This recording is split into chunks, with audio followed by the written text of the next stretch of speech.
News, सच जरूरी है। नमस्कार, एमएनएस न्यूज लाइव में आप सभी का स्वागत है। मैं हूं आपके साथ अर्शी अंसारी। आइए देखते हैं देश और दुनिया की तमाम खबरें। आलोचनात्मक विचारों को सत्ता विरोधी नहीं कहा जा सकता, सुको। हिंसा पर बिहार बीच में बवाल। औरंगाबाद का नाम बदलने के खिलाफ अर्जी खारिज। आइए देखते हैं खबर विस्तार से। आलोचनात्मक विचारों को सत्ता विरोधी नहीं कहा जा सकता, सुको। जी हाँ, हाईकोर्ट का आदेश रद्द, केंद्रीय गृह मंत्रालय को सुनाई खरी खरी। सुप्रीम कोर्ट ने मलयालम समाचार चैनल मीडिया वन पर केंद्र सरकार द्वारा लगाए गए बैन को बुधवार को खारिज कर दिया और बिना तथ्यों के हवा में राष्ट्रीय सुरक्षा संबंधी मामले उठाने को लेकर केंद्रीय गृह मंत्री को खरी खरी सुनाई। जी हाँ, प्रधान न्यायाधीश DY चंद्रचूड़ की अगुवाई वाली पीठ ने मीडिया वन के प्रसारण पर सुरक्षा आधार पर प्रतिबंध लगाने के केंद्र के फैसले को बरकरार रखने संबंधित केरल हाईकोर्ट के आदेश को रद्द कर दिया। जी हाँ, शीर्ष अदालत ने कहा कि सरकार प्रेस पर अनुचित संबंधी प्रतिबंध नहीं लगा सकती क्योंकि इसका प्रेस की आजादी पर बहुत बुरा असर पड़ेगा। सरकार की नीतियों के खिलाफ मीडिया वन चैनल के आलोचनात्मक विचारों को सभा विरोधी नहीं कहा जा सकता क्योंकि मजबूत लोकतंत्र के लिए स्वतंत्रता प्रेस आवश्यक है। जी समाचार चैनल से केरल उच्च न्यायालय के आदेश के खिलाफ उच्चतम न्यायालय में याचिका दायर की थी। कोई कोर्ट की टिप्पणियां। जी हाँ, किसी चैनल के लाइसेंस का नवीनीकरण न करना अभिव्यक्ति की स्वतंत्रता का अधिकार पर प्रतिबंध है। जी हाँ, चैनल के शेयरधारकों का जामा इस्लाम हिंद में संबद्ध अधिकारों को प्रतिबंधित करने का वैध आधार नहीं। सरकार नागरिकों के लिए किए गए प्रावधानों से उन्हें वंचित करने राष्ट्रीय सुरक्षा का इस्तेमाल कर रही है। राष्ट्रीय सुरक्षा के दावे हवा में नहीं किए जा सकते, इन्हें साबित करने के लिए ठोस तथ्य होने चाहिए। जी हाँ, सुरक्षा कारणों से मंजूरी नहीं देने के कारण का खुलासा नहीं करने से प्राकृतिक न्याय के सिद्धांतों का उल्लंघन हुआ है। अदालतों को गोपनीयता के दावों का आकलन करने और तर्कपूर्ण आदेश देने में अदालत की मदद करने के लिए न्याय मित्र नियुक्त करना चाहिए।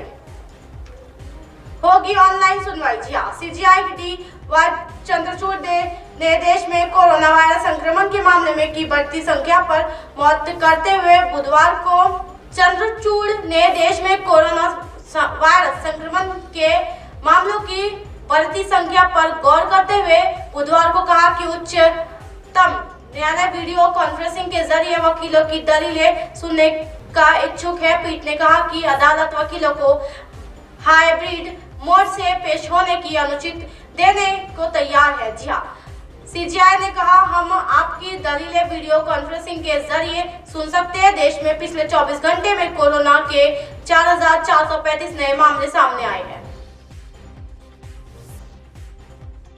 हिंसा पर बिहार बीच में बवाल। जी हाँ, भाजपा का वॉकआउट, विधायक जीवेश मिश्रा को मार्शल ने सदन में से निकाला बाहर। जी हाँ, बिहार विधानसभा में बुधवार को सदन की कार्रवाई शुरू होते ही भाजपा के विधायकों ने एक बार फिर से राज्य में हुई सांप्रदायिक हिंसा का मुद्दा उठाया। इस दौरान स्पीकर अवध बिहारी चौधरी की ओर से बार-बार अपील करने के बाद भी सदन की कार्रवाई में व्यवधान पैदा करने पर भाजपा विधायक जीवेश मिश्रा को मार्शलों ने सदन से बाहर निकाल दिया। जी हाँ, स्पीकर के आदेश पर हुई इस कार्रवाई को सदन ने बाहर निकाले गए जीवेश मिश्रा ने लोकतंत्र की हत्या बताया। जी हाँ, उन्होंने कहा कि बिहार में हुई हिंसा को लेकर मैंने मुख्यमंत्री को सदन में आकर जवाब देने के लिए कहा तो मुझे सदन से बाहर निकलवा दिया गया।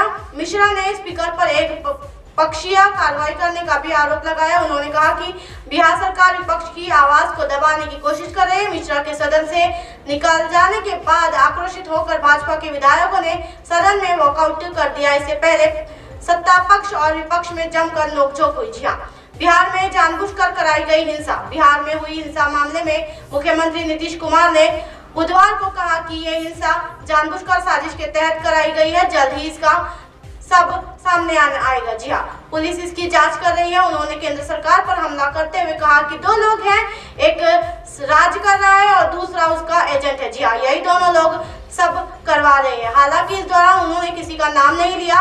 नीतीश ने कहा कि प्रदेश में हर जगह शांति है, हम नालंदा और सासाराम की स्थिति पर नजर बनाए हुए। जी हाँ, हिंसा को रोकने में प्रशासन की विफलता को नकारते हुए उन्होंने कहा कि ये सरकार को बदनाम करने की कोशिश की जा रही है। औरंगाबाद का नाम बदलने के खिलाफ अर्जी खारिज। जी हाँ, नाम बदल कर किया है छत्रपति संभाजीनगर उच्चतम न्यायालय ने। जी हाँ, महाराष्ट्र में औरंगाबाद शहर का नाम बदलकर छत्रपति संभाजीनगर करने के फैसले को चुनौती देने वाली याचिका स्वीकार करने से बुधवार को इनकार कर दिया गया और कहा कि यह मुद्दा सरकार के लोकतांत्रिक द्वारा में आते है। जी हाँ, प्रधान न्यायाधीश D.Y. चंद्रचूड़ और न्यायमूर्ति J.B.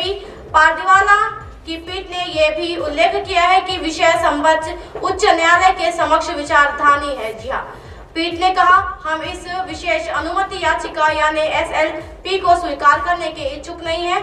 हम ये पसंद हो या नहीं, लेकिन ये सरकार के लोकतांत्रिक यानी अधिकार क्षेत्र में आता है। जी हाँ, शहरों सड़कों आदि का नाम चुनने वाले भला हम कौन होते हैं, ये निर्वाधित कार्यपालिका की शक्ति है।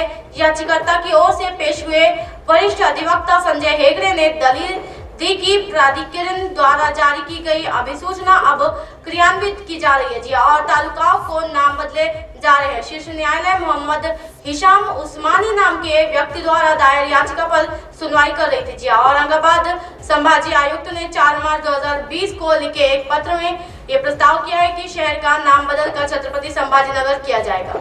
अब आप हमारे चैनल को आपके मोबाइल पर भी देख सकते हैं। मोबाइल ऐप पर देखने के लिए प्ले स्टोर से MNS news TV app download करें। इंस्टा, लिंक, ट्विटर, हाईकुक, फेसबुक और कई सोशल मीडिया के प्लेटफॉर्म पर हमारा चैनल उपलब्ध है। आप इसे यूट्यूब पर देख सकते हो। आप हमारे चैनल को लाइव भी देख सकते हो www.mnsnews.com पर। फिलहाल वक्त तो चला दर्शकों ब्रेक का। ब्रेक से लौटने के बाद देखिएगा देश और दुनिया की तमाम खबरें। बने रहिए एमएनएस न्यूज पर। नमस्कार।